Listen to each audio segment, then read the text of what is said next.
73 ans après, le Japon se souvient du bombardement atomique d'Hiroshima. Une cloche a retenti lundi à Hiroshima, 73 ans après le premier bombardement atomique au monde, une cérémonie de commémoration marquée par un vibrant avertissement du maire sur le regain de nationalisme dans le monde.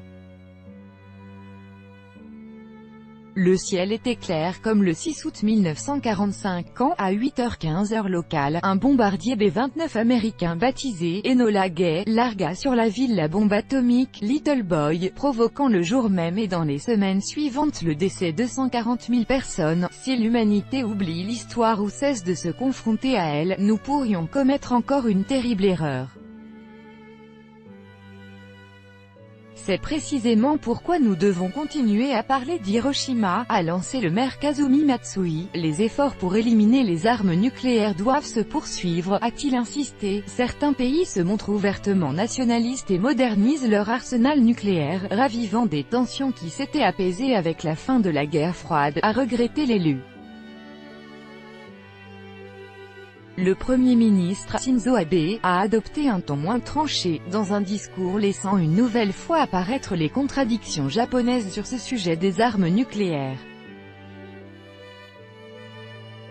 L'an dernier, le Japon avait choisi de ne pas signer un traité interdisant l'arme atomique, adopté à l'ONU, s'alignant sur les puissances nucléaires qui invoquent la menace nord-coréenne pour dénoncer la naïveté du texte. Le bombardement atomique sur Hiroshima, copyright AFP, Adrian Leung, John SAE, Kai. Dans les dernières années, il est devenu évident que des divergences existent entre pays sur les moyens de procéder à la réduction des armes nucléaires, a déclaré M. Abe sans se référer directement à ce texte. Notre pays veut œuvrer patiemment afin de servir de pont entre les deux parties et de mener les efforts de la communauté internationale vers la dénucléarisation, a-t-il dit. 3 jours après la destruction de Hiroshima, une deuxième bombe atomique, Fat Man, frappait la ville de Nagasaki.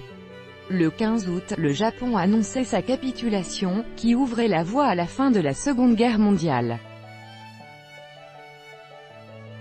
Barack Obama s'était rendu à Hiroshima en mai 2016, la première visite en ce lieu de mémoire d'un président américain en exercice. Tout droit de reproduction et de représentation réservé, copyright 2018, Agence France Presse.